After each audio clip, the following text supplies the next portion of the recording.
Por segundo año consecutivo, los chilenos tendremos que votar por una nueva propuesta de constitución. Y lamento decirlo porque yo quería una constitución más legítima para Chile, pero al menos en mi opinión personal, la que se nos ofrece en esta ocasión es pésima. Debido al poco tiempo que queda para la elección, no alcanzo a abordar todos los puntos que me parecen negativos de la propuesta, pero intentaré al menos mencionar algunos de los que considero como más preocupantes o directamente nocivos. Partamos por uno de los que me parecen más indignantes y que en buena parte resume la forma en que fue elaborado este texto. En la mayoría de los países del mundo, el agua es considerada un bien común, por lo que el Estado otorga permisos para su utilización específica y en casos de escasez puede readministrarlos para dar prioridad a las necesidades de la gente. Chile, en cambio, debido a la constitución impuesta en la dictadura, es la única excepción a esto en el mundo, ya que lo que se otorga son derechos de utilización de agua, los que son comercializables, ya que se entienden como una propiedad separada de la tierra. Ya que eso lleva años causando graves problemas, lo lógico hubiese sido esperar que una nueva constitución hiciera que esto funcione como en todo el resto del mundo, además de consagrar el derecho de acceso al agua como lo había hecho la propuesta anterior.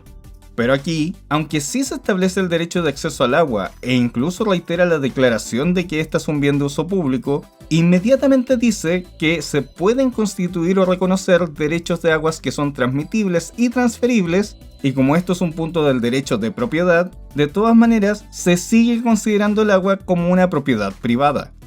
Por lo tanto, la obligación del Estado de asegurar el derecho al agua que aparece solo implica que deban seguir haciendo lo que se hace ahora. Que el Estado deba estar comprando el agua, que es de todos, a los mismos que la acaparan para suministrar a las comunidades que estos están secando. Peor aún, es que como en la primera parte ahora incluyen el agua en todos sus estados, se podría dar el caso de que una persona que posea un terreno colindante con un glaciar pueda solicitar derechos de agua sobre este, lo que arriesgaría a volver inconstitucional la protección a los glaciares aprobada en 2022.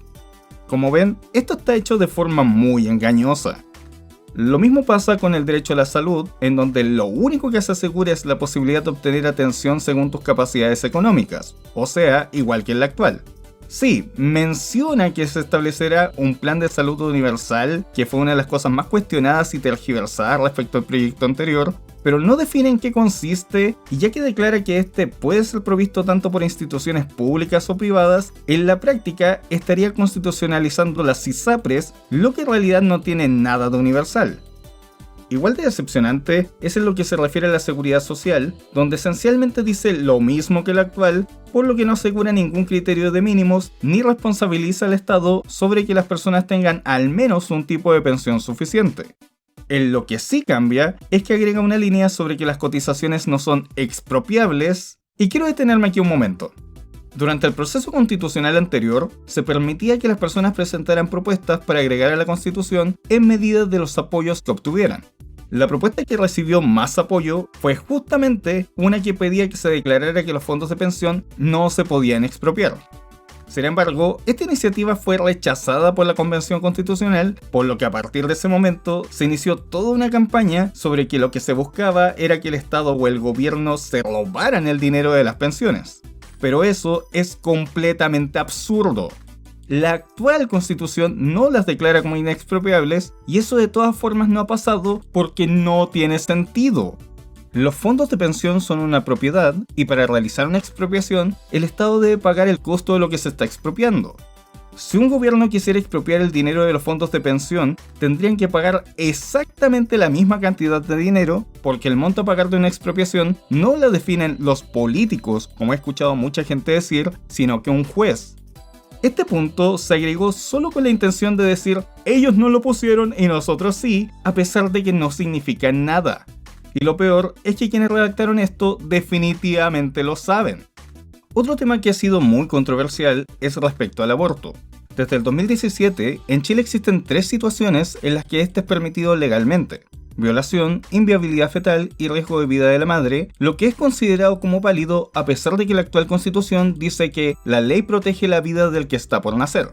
La nueva propuesta lo cambia a la vida de quien está por nacer, lo que pretendería buscar que se vuelva a discutir la constitucionalidad de esa ley al asignarle la calidad de persona a los no nacidos. Y como si eso no bastara, en otro artículo se define como niño a todo ser humano menor a los 18 años de edad.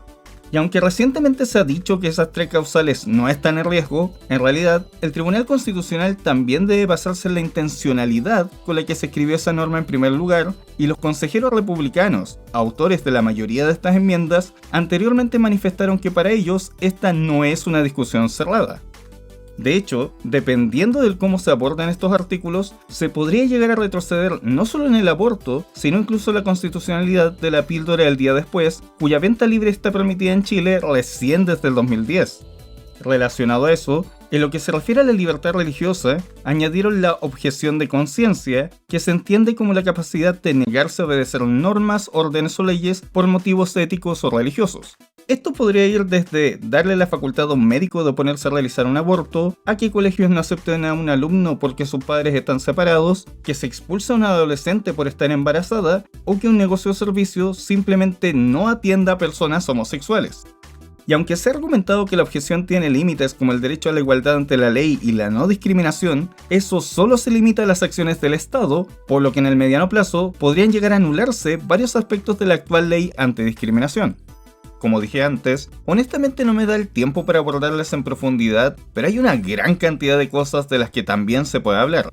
Tiene un derecho a la vivienda adecuada, pero no obliga al Estado a hacer absolutamente nada al respecto, y en cambio presenta la medida populista de eliminar las contribuciones, que son un tipo de impuesto que solo paga el 22,7% de la población y que de eliminarlo reduciría gravemente el financiamiento de múltiples municipios. Dice prácticamente lo mismo que el actual respecto al derecho a la educación, solo extendiendo la cobertura gratuita ofrecida por el Estado a la sala cuna menor, pero no haciendo nada por la formación técnica o universitaria. Sus menciones sobre cuidados y personas con discapacidad son solo declarativas, pero no tienen ningún peso real, al igual que el supuesto derecho a la cultura.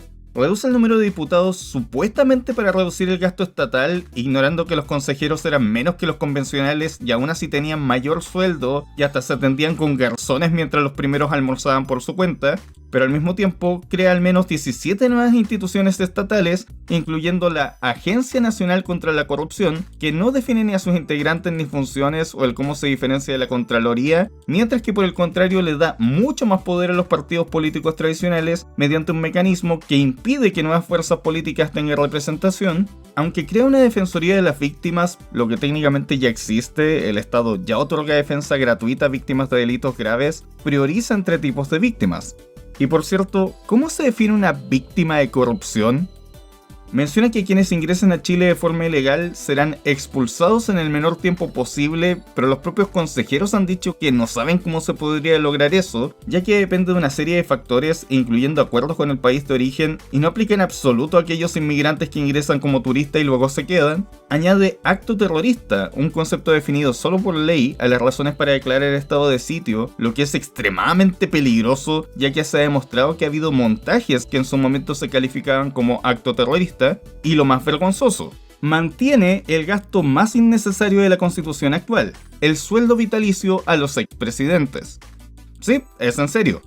Cuando Ricardo Lagos hizo su reforma constitucional en 2005, retirando el párrafo en que se establecía que los expresidentes se convertían en senadores vitalicios, no retiró la dieta que perciben por ello, y por tanto, al día de hoy, el país le paga a cada uno más de 7 millones de pesos al mes, sin contar gastos de traslado y oficinas, que en realidad hacen cerca de 15 millones por cada uno.